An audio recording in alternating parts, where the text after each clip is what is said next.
Yeha! Dorong terus. Seru loh main dorongan dari tampah ini.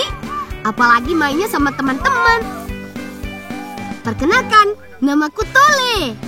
Hehehe. Ayo semangat. Biarpun sederhana, mainan ini buatan kami sendiri loh.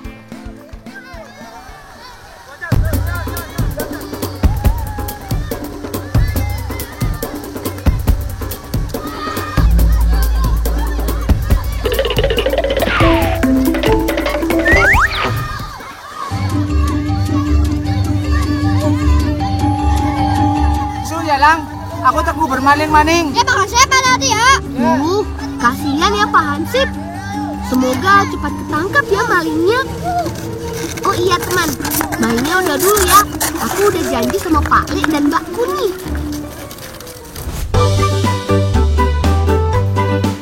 Lek, kasih begawan deh Lek. Ye, begawan tapi rewangi disit ya. Ramah gelap. Ini dia kebun umbi ganyong milik Pak Leku.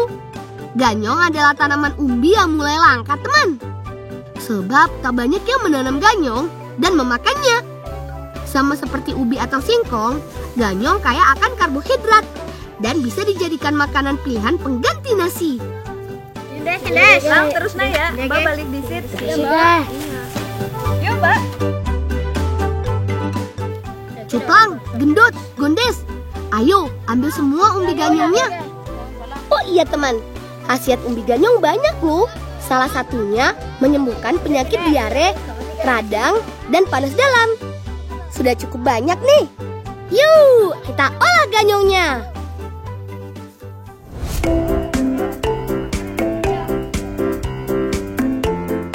Teman, Mbak dan Buli akan mengajarkan kami cara mengolah umbi ganyong ini menjadi mie. Kupas dan cuci ganyong sampai benar-benar bersih ya. Oh iya, di tempatku Kabupaten Purbalingga, tepatnya di Desa Majasari, dikenal sebagai sentra pembuatan mie ganyong loh teman. Salah satunya milik Bu Fatimah. Nah, ganyong yang sudah diparut diperas supaya sari dari ganyong keluar. Tapi biasanya buliku menjadikan ampas ganyong untuk makanan bebek. Jadi semua bagian ganyong berguna dan gak mubazir. Walaupun air sari ganyong berwarna coklat, tapi nantinya tepung yang dihasilkan berwarna putih. Diamkan semalaman supaya sari ganyong mengendap. Seperti ini teman, yang sudah didiamkan semalaman. Ambil endapannya, airnya dibuang. Setelah itu, jemur supaya kadar airnya berkurang. Tahap selanjutnya direbus dan beri air sedikit supaya tepung menjadi aci. Aduk-aduk terus sampai tepung ini mengental, kurang lebih 10 menit. Tempelkan aci ke daun pisang. Nah, kenakan, ini Mbak Saminah. Beliau berumur kurang lebih 1 abad loh. Mbak Saminah adalah generasi kedua pembuatan mie ganyong di keluarganya. Kata Mbak Saminah, zaman dulu masyarakat Desa Majasari susah untuk membeli nasi, sedangkan umbi ganyong melimpah. Saat itu masyarakat berpikir bagaimana caranya umbi ganyong ini bisa dijadikan makanan yang menarik. Jadilah mie ganyong ini teman. Nah teman, kalau sudah ditempelkan ke daun pisang, barulah dijemur. Ini dia yang sudah dijemur seharian. Setelah itu pisahkan daun pisangnya. Hati-hati ya dalam melepaskan daun pisangnya. Jangan sampai merusak tekstur ganyongnya itu sendiri. Daun pisang ini jangan dibuang ya, bisa digunakan kembali. Proses terakhir tinggal dirajang. Caranya, gulung ganyong sampai tebal, lalu iris dengan pisau seperti ini. Hati-hati ya, jangan sampai kena tangan. Nah, inilah yang disebut mie ganyong.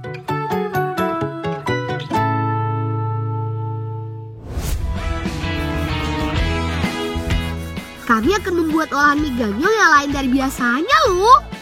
Penasaran kan? Siapkan dulu bahan-bahannya seperti gula merah, singkong, tepung terigu, kelapa. Biasanya ongol-ongol dibuat dari tepung sagu atau tepung singkong. Kali ini aku ingin berkreasi membuat ongol-ongol dari bahan dasar mie ganyong. Singkong yang sudah dibersihkan parut sampai benar-benar halus. Selanjutnya, hasil parutan singkong diperas dengan kain. Untuk memeras singkong ini harus menggunakan tenaga ekstra teman, agar airnya keluar banyak. Nah, yang kita olah hanya ampasnya saja. Setelah airnya sudah dibuang, ampas singkong masukkan ke dalam tempat yang sudah disediakan. Sebelum dicampurkan dengan pewarna, campurkan ampas singkongnya dengan tepung.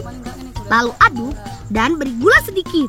Setelah adonannya jadi, campur dengan pewarna. Aduk-aduk terus sampai adonan benar-benar berubah warnanya, teman. Barulah masukkan mie ganyongnya. Mie ganyong ini sudah direndam pakai air panas ya. Jadi teksturnya mudah dicampurkan ke dalam adonan. Aduk deh sampai tercampur semua. Proses terakhir tinggal dimasukkan gula merahnya. Bentuk bulat-bulat. Gendut, bikin yang banyak ya. Jangan terlalu besar. Secukupnya saja. Nah, sudah jadi. Tinggal kukus deh. Kalau urusan merebus, serahkan kepada Godes dan Cuplang, teman. Eits, tapi ditemani sama Mbak Ica ya. Kalau mereka berdua bisa-bisa kurang matang atau malah jadi gosong.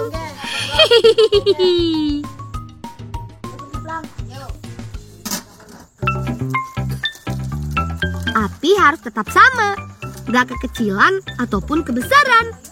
Itu akan mempengaruhi dalam proses mengukus, teman. Sudah matang nih. Ayo kita ambil. Awas, hati-hati panas. Enak kayak ini ya, Plang.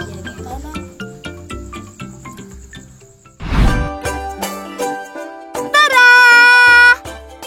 Ini dia ongol-ongol mie ganyong.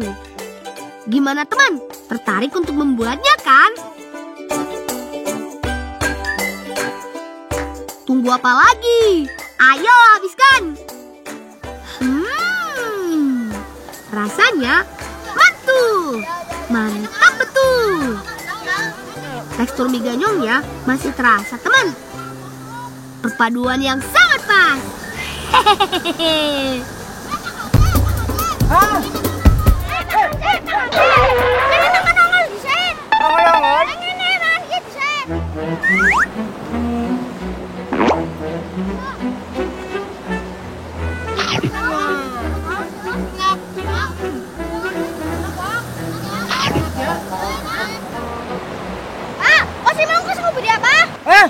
Astagfirullahaladzim, aku lagi ngurbanin.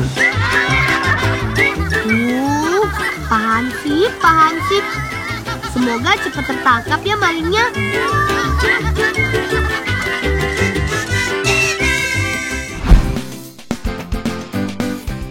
Mbak Indah, Mbak Enci, dan Buli akan mengajarkan kami cara membuat abon ikan, teman.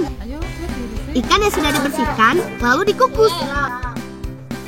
Api harus stabil ya teman, untuk menjaga kematangan ikan. Pisahkan daging ikan dari tulangnya. Sambil menunggu durinya dicabut, kami akan membuat bumbunya, teman. Ketumbar, garam, bawang putih, bawang merah, jahe, kunyit, kemiri, ulek sampai halus ya teman. Nah, bumbu sudah jadi nih teman. Tinggal campurkan ke dalam ikan tongkolnya. Sebelum dicampurkan, tumbuk ikan tongkol sampai halus. Masukkan bumbu-bumbunya dan tumbuk kembali.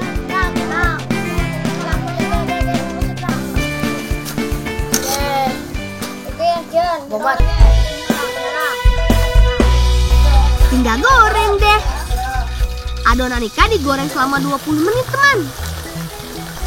Saat digoreng, abon harus diaduk terus-menerus supaya nggak gosong dan rasanya menjadi pahit. Sebaiknya abon digoreng dengan api kecil. Kalau sudah berubah kecoklatan, abon segera diangkat dan dipres atau ditekan. Nah, ini dia teman abon ikan tongkolnya. Tapi kalau langsung dimakan dengan nasi sih sudah biasa ya. Aku dan teman-teman akan mengkreasikan abon ini menjadi cemilan enak. Siapkan bahan-bahannya seperti tepung terigu, ragi, gula pasir, air secukupnya, susu kental, beri garam secukupnya, dan aduk semua bahan-bahan. Agar makan abonnya berbeda, kita akan membuat bakpao isi abon. Supaya bakpao abonnya menarik, kita buat pewarna alaminya yuk. Kami akan membuat pewarna dari wortel dan sawi. Gak cuma enak, tapi menyehatkan. Hehehe. Peras-peras terus teman. Ambil airnya yang banyak. Jadi deh. Masukkan ke dalam adonan. Setelah adonan berubah warna, didiamkan sampai mengembang ya teman. Jangan lupa tutup dengan kain. Nah, ini dia adonannya sudah didiamkan selama 1 jam. Tinggal bantu deh si abonnya. Jangan lupa alasi dengan daun pisang supaya bakpao tidak lengket di panci kukusan. Ayo teman, bikin yang banyak. Nah, setelah diberi isi abon, kukus selama 10 menit.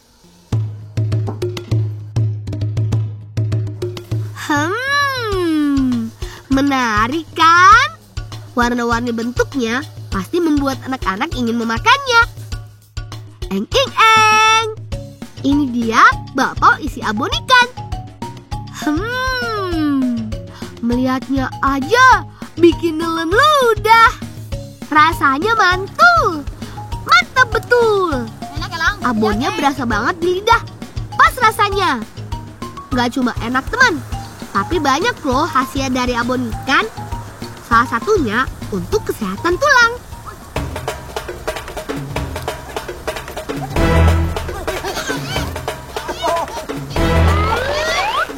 Makan sih bakpao ke? Bakpao. Ya, makan. Ya, enak ke? Makan sih, malingisnya lo apa? Maling. Tuh Pak Hansip, sampai lupa malingnya. Semangat Pak Hansip.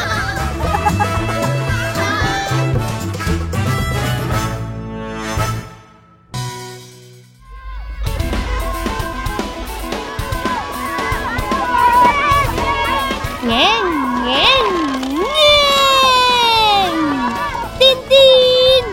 Ayo teman, ngebolang lagi yuk. Lakaran kami ini sebenarnya gerobak yang biasa dipakai untuk membantu Pak Le mengangkut rumput atau padi.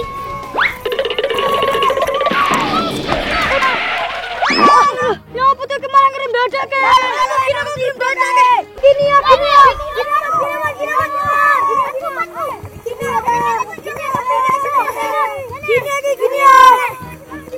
Oh alah, karena terlalu semangat menarik, ban lakaran Afi sampai lepas. Tuh, maafkan Afi ya Mahmud, kamu sampai jatuh. Dimas, ayo ambil ban yang terlepas di sana, biar aku pasang kembali ban lakarannya Afi.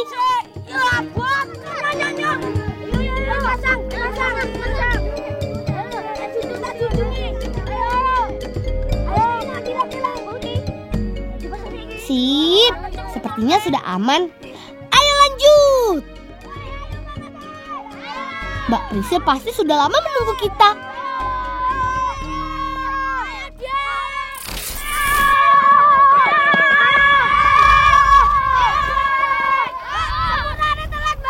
Iya Lang, wes ya dolanane, saiki awak yo pek jambu sik. Oke, Mbak. Ayo foto-foto.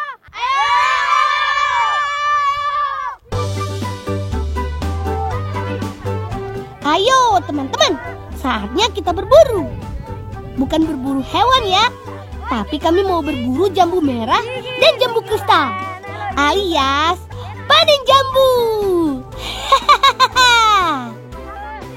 Oh iya, teman di rumah tahu tidak perbedaan jambu merah dan jambu kristal? Kalau dari fisik sih nggak terlalu ada perbedaan dengan jambu biji pada umumnya. Tapi bagian dalamnya baru yang menunjukkan perbedaan warna. Kalau jambu kristal dalamnya berwarna putih, sedangkan jambu merah ya berwarna merah. tapi keduanya sering dikenal orang dengan jambu biji. Kata Bu Guru, jambu kristal dikenal dengan jambu tanpa biji. Meskipun sebenarnya jambu ini masih mengandung biji dengan jumlah yang sangat sedikit. Rasanya yang enak, manis, dan segar, serta teksturnya yang renyah membuat jambu ini diburu oleh banyak orang. Ayo, semangat teman-teman. Ayo, Dim. Jangan asal petik ya. Pilih buahnya yang bagus-bagus ya. Hehehe. Ya sudah, ayo kita bawa jambu-jambu ini ke rumah.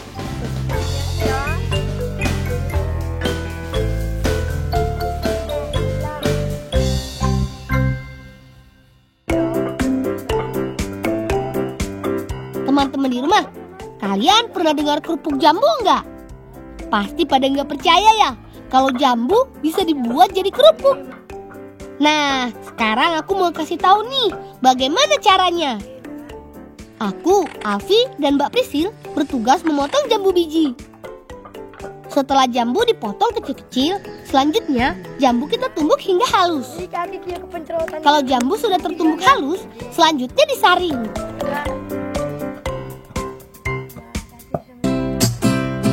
Penyaringan dilakukan untuk mendapatkan sari jambu biji yang baik. Selain itu, supaya tidak ada biji jambu yang ikut.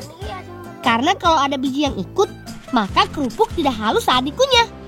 Sembari menyiapkan sari jambu, Bibi menyiapkan bumbu tambahan. Bumbu tambahannya juga nggak susah kok. Hanya bawang putih yang diulek halus. Bawang putih yang sudah diulek halus, kemudian dicampurkan pada sari jambu biji. Kemudian tambahkan garam, ketumbar, dan terakhir campurkan tepung kanji. Aduk-aduk sampai semua tercampur merata dan menjadi adonan. Setelah itu, adonan diaduk sampai kalis dengan tangan. Sampai adonan kenyal dan siap dibentuk.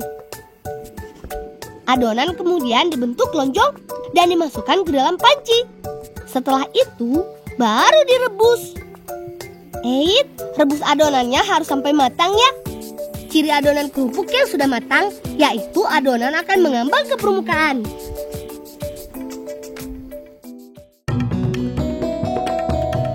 Adonan yang sudah matang kemudian didiamkan hingga dingin dan mengeras. Setelah adonan dingin, sekarang saatnya kita potong atau iris tipis-tipis. Jangan memotong adonan terlalu tebal ya, karena adonan yang dipotong terlalu tebal akan mempengaruhi kerenyahan dari kerupuk jambu itu, teman.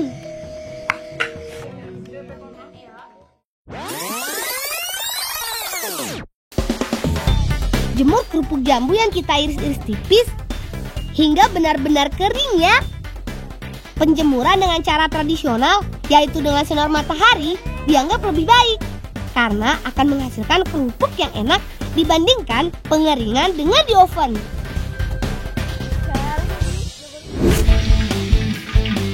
Nah, ini yang kami tunggu-tunggu, menggoreng kerupuk jambu. Ayo Bu, Mbak Prisil, kita goreng kerupuknya. Hati-hati kena cipratan minyak ya. Goreng kerupuknya jangan sampai gosong ya. Cukup sampai berubah warna jadi kuning keemasan. Nah, ini udah wis mateng.